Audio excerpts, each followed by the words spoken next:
Not every issue in an inspection report is a deal breaker, but some absolutely are. Home inspections can feel overwhelming, especially for buyers.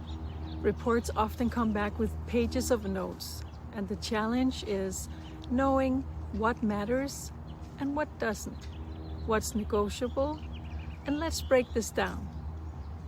Most homes, especially resale homes, will have issues. That's normal.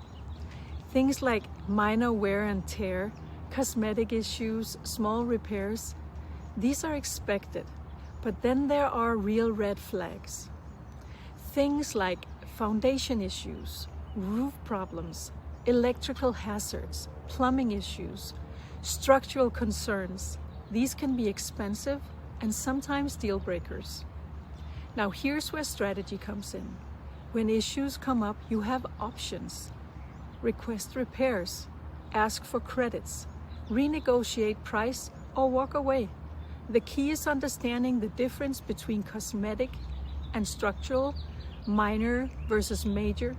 And the key takeaway here, an inspection is not about finding a perfect home.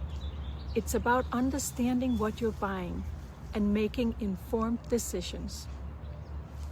Thank you for listening. I'm Tanya King-Friberg. Take care.